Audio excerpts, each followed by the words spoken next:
everybody, to Worst Movie Ever. My name is Liam. I'm here with my co-host, Marcus, where we're going to be talking about the movie Skyfall. The movie was released in 2012, made $1.1 billion, first billion-dollar Bond movie, the highest rated and highest grossing Bond movie of all time, nominated for 5 Oscars, won 2 of them, 92% on Rotten Tomatoes. Tell me, Marcus, is it the greatest story ever told? It's pretty good.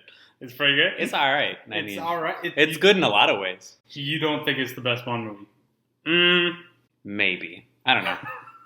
I like Casino better. That's fair. Casino's close. Casino's a close second for me. Well, apparently during the making of it, the budget went from $200 million down to $150 million because Quantum of Solace tanked so fucking bad because Quantum was a fucking awful movie. I rewatched it. I thought it was the worst Daniel Craig Bond. I don't think it is. What do you think the worst one is? I think Spectre's the worst. I like Spectre a lot, except for like that thing they did at the end that everyone always tries to do. They're like, it's all connected. It's actually all one master plan. When it clearly wasn't the whole time. Well, because they didn't have the rights to it up until that point. Doesn't matter. Don't squirm it into the end because you suddenly have the rights. Do you know how they got the rights to Casino Royale and Spectre for the original books? No. They had to MGM traded away the rights to Spider-Man. All Spider-Man. That was their trade. For just Casino Royale and Spectre. Look, I like Casino Royale, but like, I don't know if I like it that much. I don't know if I'd trade Spider-Man for it. Who got the better deal out of that? Tom Holland. Andrew Garfield got fucked out of that deal. I mean, they got, 7, 8 movies out of that? Spider-Man's never going to stop. Well, 3 or 4 of them were billion-dollar movies, and they they just traded away Casino Royale. Mm-hmm. No. Oh, really? Just okay, Casino? You're sure? Fine. Okay. What did you think about casting as Daniel Craig? Because apparently in the third one, or are we going back to Casino? Just Daniel Craig in general. He's great. It's the first serious Bond, or the first, I think, successful serious Bond. Every other Bond that's tried to be serious has come off as like a bad actor. I think they all start out saying, "I'm going to take this serious," and then it just kind of but Daniel Craig kept it going. I think that's We haven't had a Moonraker for Daniel Craig yet. He didn't pivot to nonsense. Yeah, no one. He hasn't fucked in space yet, which was really where Moonraker got me. Apparently they watched Jason Bourne and said, all right, we're going to make ours more gritty, like Jason Bourne. I knew it was a Christopher Nolan Batman type of thing. No, well, because that period of time between like 2006 and 2014, everything had to be gritty as fuck. If it wasn't serious for the emo kids in middle school at that time, it wasn't going to work. Do you think Fan 4 Stick ruined that? Fan 4 Stick? Yeah. I've never heard it called that. You've never heard it called that? No. I just never saw it. I don't know. I know it was supposed to be gritty, which is why I didn't watch it. Yeah, it was... Because at that point, superhero movies had evolved beyond the gritty aesthetic. Christopher Nolan did it. Zack Snyder tried it. Now good. Moving on. Apparently they wanted to reboot it gritty, but keep Piers Morgan. Not Piers Morgan. Piers Brosnan. They weren't going to keep Chris Evans? They weren't going to try to make that work? Well, because they wanted to keep Brosnan, but... he said, okay, I want $35 million for the next one. And you're talking about Bond again. Yeah, we're going back. Okay. I was talking about Fantastic Four. Chris Evans was great. No, but apparently they wanted $35 million, and they said, you can go to hell for $35 million after giving us No Time to Die. What did Daniel Craig do? What did he get for the first one? I'm sure. Well, now he's the highest paid. You don't have that fact in front of you? You don't have that in your data? I didn't look it up. Maybe prepare a bit more next time. Well... Apparently, when they were casting it, Hugh Jackman keeps coming out and saying they offered me Bond, but they keep denying it, and saying the only other person we were considering was Henry Cavill, which I think Henry Cavill would be pretty good. I don't know. I think he would be decent. What's that movie called? Oh, with Henry Cavill playing the spy opposite the Russian guy. That one was good. I have no idea. Uncle, the man from Uncle. Oh yeah. Yeah, did terrible in reviews, but it's just a fun spy movie. I think he would have made a good fun Bond. I don't think he would have made a good serious Bond. Yeah. I think in the same way he's shitting the bed as serious Superman. That's not his fault. It's Snyder's fault. Could have shaved the mustache, man. If you want to take the role serious, take it serious. Well, that was for the Man from U.N.C.L.E. too. The mustache was for that. I thought it was Mission Impossible. Was it, man? Oh, it might have been. When he reloads his muscles. Yeah, we're Mission Impossible. He cocks his neck. He's like, No, I went to go see that with all my friends who were excited just to see him like cock his muscles. Because in the trailer, it definitely makes like a gun loading noise when he like does the little fist thing. And in theaters, it was like a whoosh whoosh. Would you have liked to see Cavill as Bond? He was only 22. Nah. I think we got the thing we needed. Oh, the puppy needs out.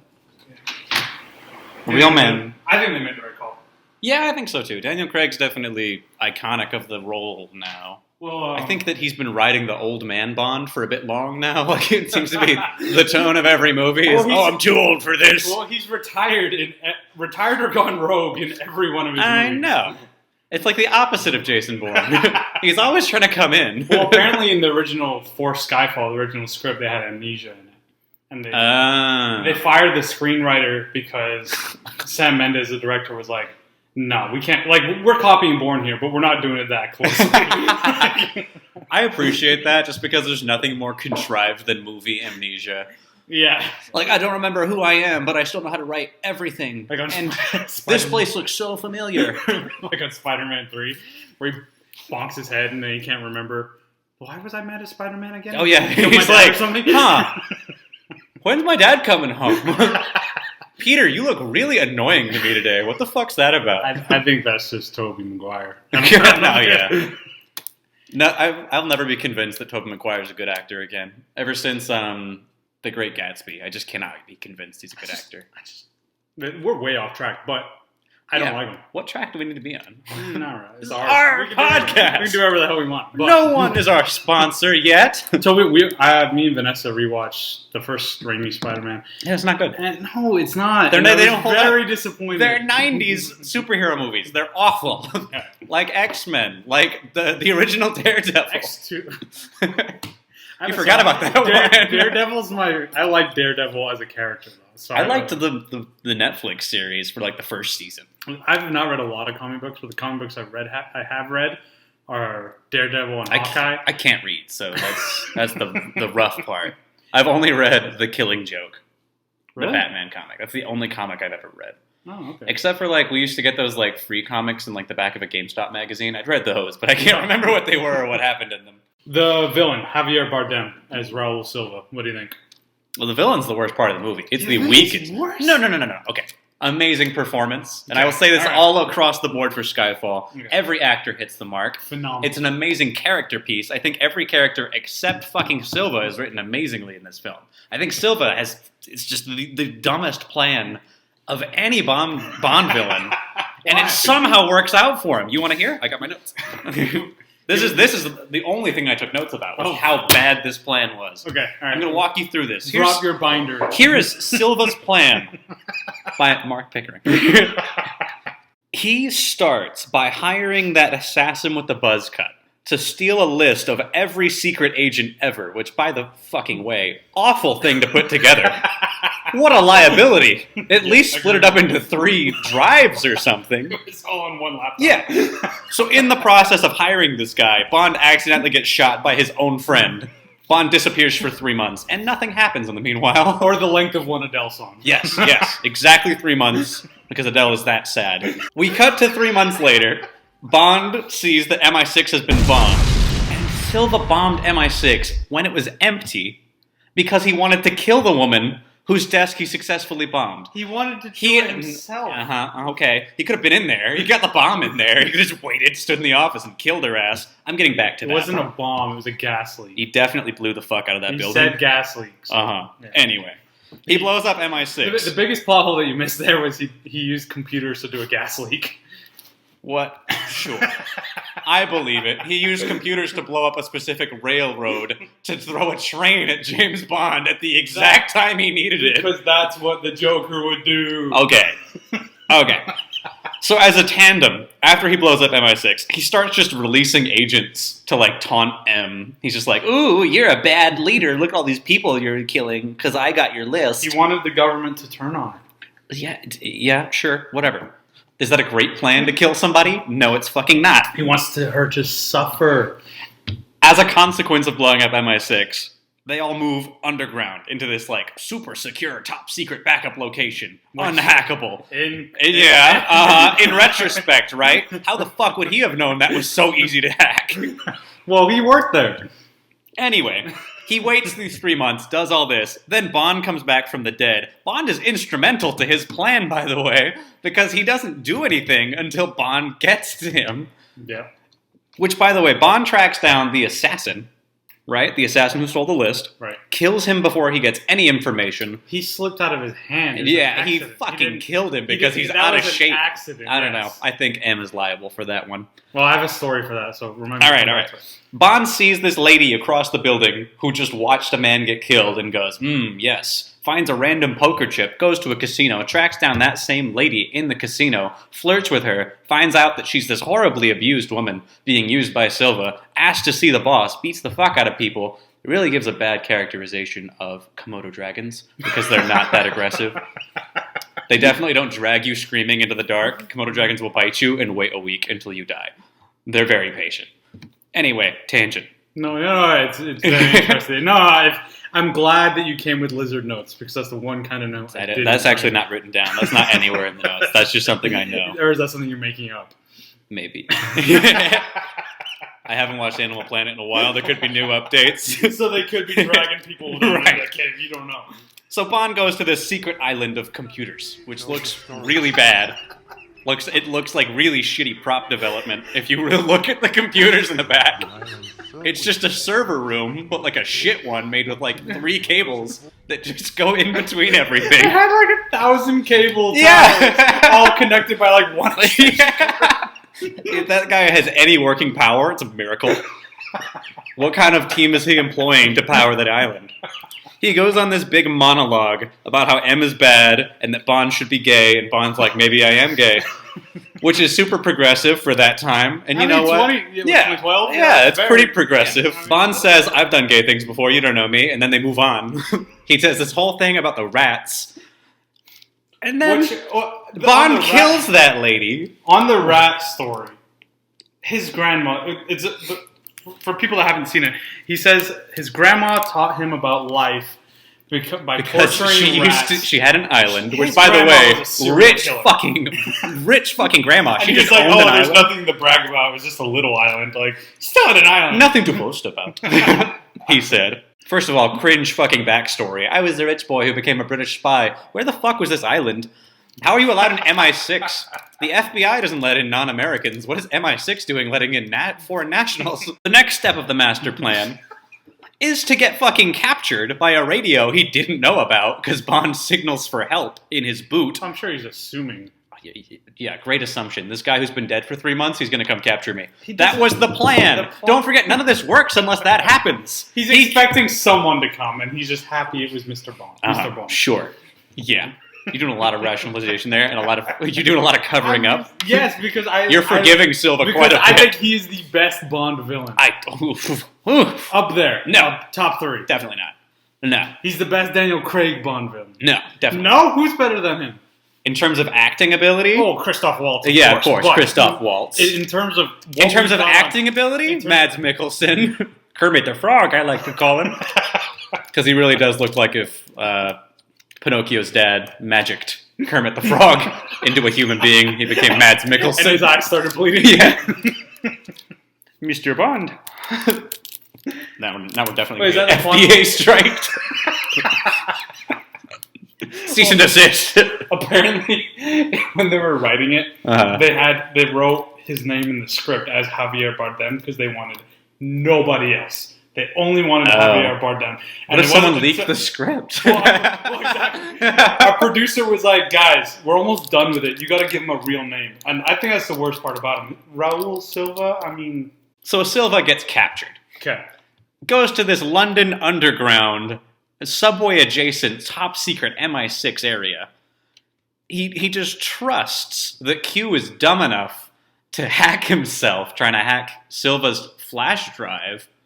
He then opens every door in the fucking underground, which is coincidentally run from the same computer, which he had no fucking clue would happen. As on a short notice setup, why the fuck would you set everything up on one computer? Q said, "Oh, he must have been planning this for years." Right, years. He's got How the fuck did he know this was all going to happen? This is exactly my point. People always they always want to make the villain like this master plan. Why can't he be good at improvising? Why the fuck does this have to be years in the making so he can unlock this fucking cylinder of glass he was trapped in? Well, he then burrows into the London Underground, changes into a cop, just like absolutely rips off the bat cloak, and turns into Bruce Wayne. And he starts stalking the London Underground in order to find M, who, because of the bombing and losing the list, is now at a fucking hearing. And he's like, the perfect place is to kill this woman? At a public hearing. So he basically loses, because after all this master planning, Bond has him in the sights of the gun, and he goes, "Oh yeah? What about this nice AM radio I have?" And he blows a hole in the wall, and a train gets thrown at Bond. Which, by the way, what a knowledge of the train schedules in London. Okay. What an absolute great memory. What if the plan was, once he got up those little stairs, to blow that one? He was already as far up as he needed to be. Why wasn't it in his hand? Well, you're climbing up a ladder. You get a text message. You're going to do it midway up the ladder. You know you're being chased. You're being chased. The whole... You can admit at least that part is contrived as fuck. Yes. Don't get me wrong. Amazing visual. The movie is breathtaking visually, and I love seeing a train barrel through at Bond. But holy fuck, what a shit plan. No. What if that train was delayed? Do you know what the London Underground's right? It's not Japan. Of course it's not running on time all the time. That shit could have been a minute off, and Bond would have been like, "Okay, shoot you dead." I like it. Sure. I think it's good. The next step of the master plan is to, with two other fake cops, storm a secret service meeting, a public secret service hearing, which is the most contrived bullshit. Why would the leader of the Secret Service be on public trial? It's something Christopher Nolan would do. Where was James Comey when did he get put on fucking public trial? And then in the end, it doesn't matter about the public hearing, because Silva's perfectly happy hopping on a helicopter and minigunning M inside of that fucking mansion. Well, what I don't get about that is they do the minigun. And then they land, and he goes, "She's mine!" Like they weren't trying to destroy the house. Huge. You see what I mean? And he's like, "Nobody touch her. I want to kill her." Well, maybe he didn't care because he was shooting the minigun. He wasn't in that helicopter. Oh, he wasn't. He wasn't in that? He was in the helicopter. I don't know. No, he came in a different time, right? Because the helicopter... Oh, was the reason the house exploded. Yeah, because Bond shot the thing down, and then Silva showed up later. He's like, "I'm still the coolest." It's so dumb. Like, the plot is awful. I love all the character development in it, but the plot is so bad. Well, I can see the recognition on your face. No, I've made a good point. I am aware that the plot, if you squint at it too hard, it does. You squint at it, It falls apart a little. It's like what people say about the Joker. His Etsy bill must be through the roof because where is he getting all these personalized name tags, personalized uniforms, and personalized? Where'd he get the laughter truck? You could show him and his Etsy checkout screen. Yeah, but it takes away from the. They could explain all that, saying that he rigged the entire subway system and he destroyed the entire. I will point out. I thought of that when I watched the movie. I was like, well, maybe he's got a bunch. It's a fucking one-button radio. It's like a police radio that he goes beep and then it just blows up. So, well, maybe that one is to blow up all 20 that he set up. I think that Q would have mentioned, like in passing, by the way, he bombed the entire London Underground. Hundreds of thousands of people have died. As you said, the cinematography is phenomenal. Yeah, and I think we're not biased just because they went to Scotland. I don't think it wasn't shot in Scotland. That wasn't Scotland. The Moors was. I thought that was in England. I'm pretty sure. The director, apparently he'd only done American Beauty before this. He did Skyfall? That's the same guy? That's his first major movie since American Beauty. He's done 1917 and... There was no plastic bag in Skyfall. Well, that was the biggest action scene. Maybe that's why he just turned into Home Alone. Did you know that this we'll finish on this because this is already way too long. Do you know that this movie has its own mustache gate, a la Justice League?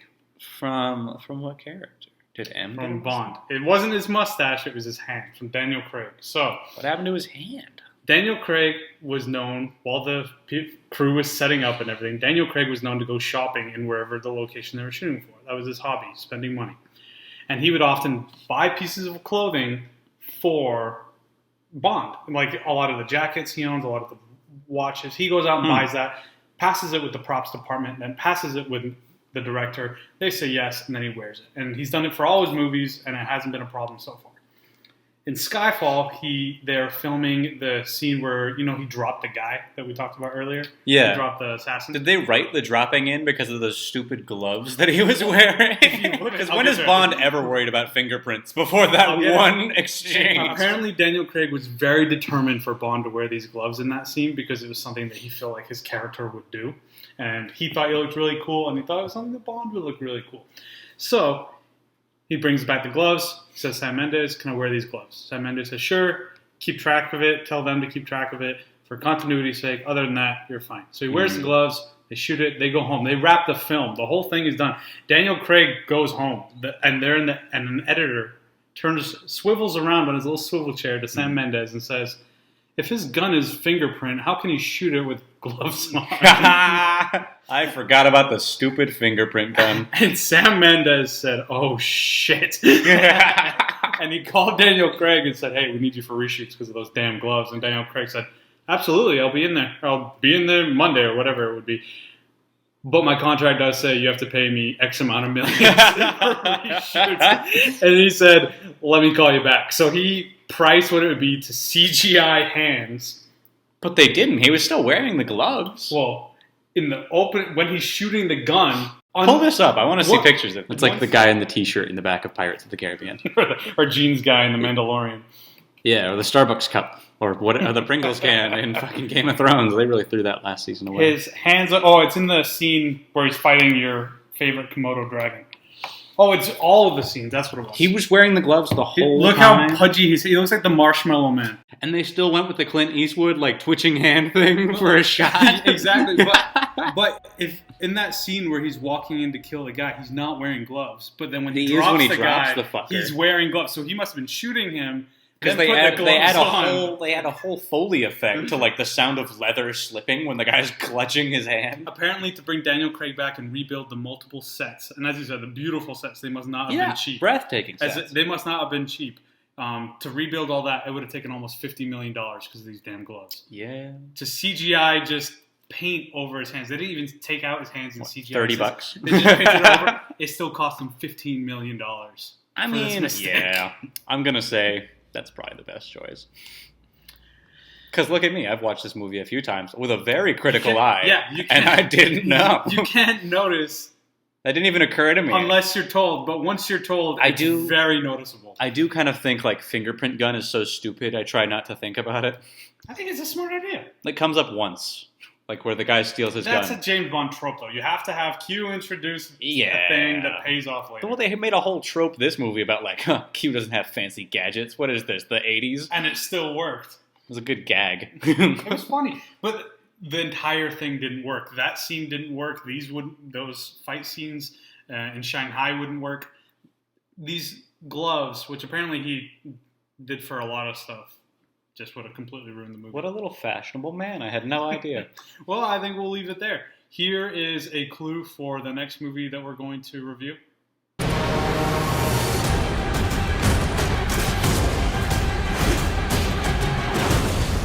want them back!